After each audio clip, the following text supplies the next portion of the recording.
حضور غوث اعظم کا جو ولادت ہوئی ہے وہ رمضان المبارک میں ہوئی تھی، اور اگر والدین نیک ہو، ان کا تقوی اچھا ہو، تو پھر اللہ تعالیٰ بیٹا بھی عبد القادر جیسا عطا فرماتا ہے۔ یعنی کیوں بیٹا عبد القادر نہ ہوتا؟ آپ کے والد محترم جناب سید محمد موسیٰ، آپ کا لقب ہے جنگی دوست رحمت اللہ علیہ، آپ سادات گھرانے میں سے تھے۔ میں نے عرض کیا کہ آپ کا شجرہ نسب امام حسن سے جا کے ملتا ہے۔ آپ کے والد محترم دریا کے کنارے چل رہے تھے، آپ نے واقعہ عام سن رکھا ہے، حصول برکت کے لیے عرض کرتا ہوں کہ آپ نے دریا کنارے چلتے چلتے ایک بڑا خوبصورت سیب دیکھا۔ جب سیب دیکھا تو دیکھ کر آپ نے اسے کھا لیا۔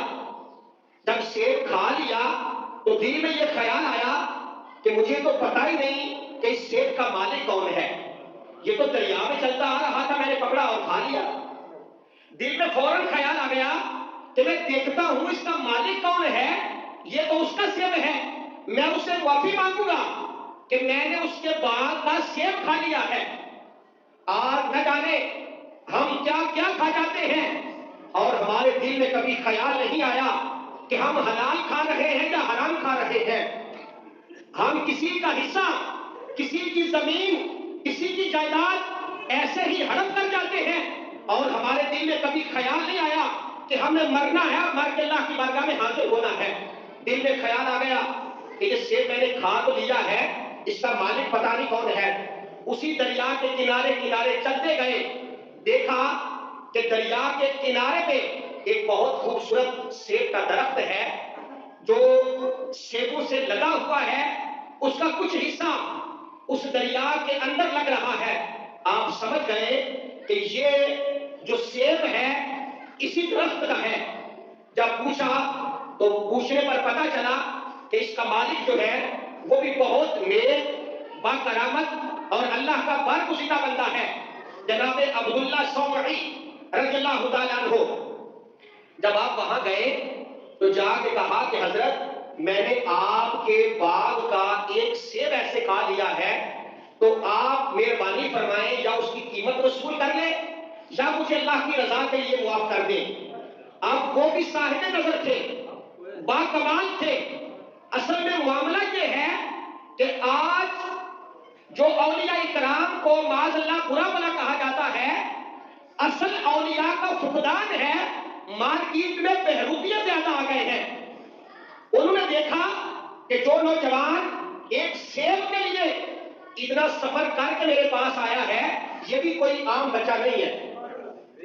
آپ نے فرمایا بیٹے میں تجھے ایک شرط پہ معاف کروں گا۔ آپ نے فرمایا حکم کرے۔ فرمایا 12 سال میری خدمت کرنا پڑے گی، اس کے بعد دیکھوں گا کہ میں نے آپ کو معاف کرنا ہے یا نہیں کرنا۔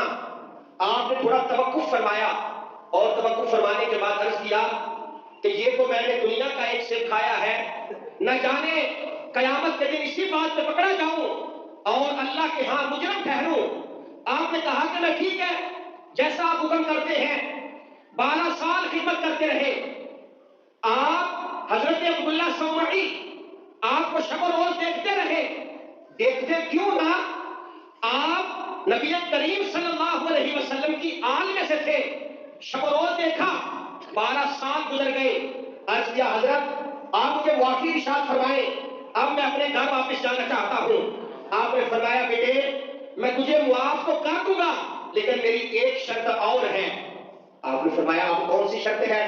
تو فرمانے لگے کہ تجھے میری بیٹی کے ساتھ نکاح کرنا ہوگا، لیکن میری بیٹی جو ہے وہ آنکھوں سے معذور ہے، زبان سے گنگی ہے، ہاتھ اس کے پکڑ نہیں سکتے، پاؤں سے وہ چل نہیں سکتی، یعنی مکمل اپاہج ہے، نہ دیکھ سکتی ہے، نہ سن سکتی ہے، نہ بول سکتی ہے، نہ چل سکتی ہے، نہ پھر سکتی ہے، تجھے اس کے ساتھ نکاح کرنا ہوگا۔ آپ بھی خاموش ہو گئے۔ پھر کہا کہ جو اللہ کی مرضی ہے، یعنی اولیاء کے اندر یہ مقام ہے۔ بعض ایسے لوگ ہیں جو گناہ کبیرہ کو ترک کر دیتے ہیں، وہ بھی اللہ کے نیک بندے ہیں۔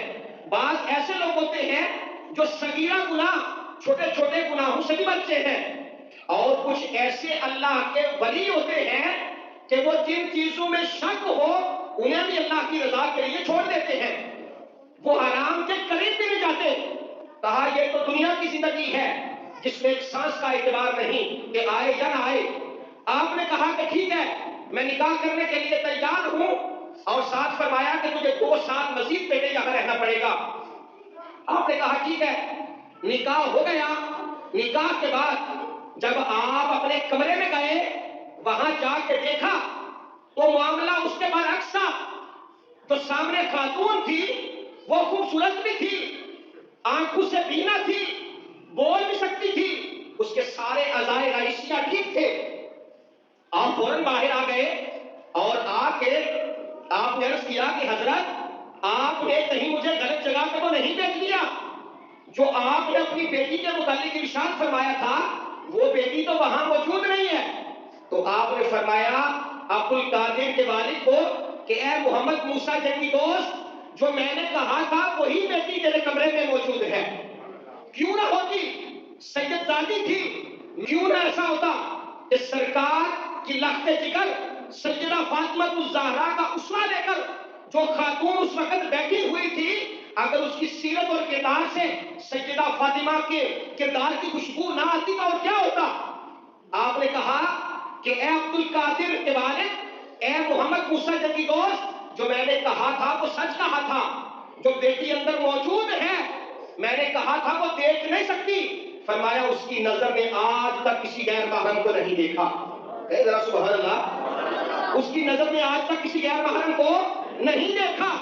فرمایا تو کانوں سے سن نہیں سکتی، فرمایا اس نے کبھی کسی غیر محرم کی آواز کو بھی نہیں سنا۔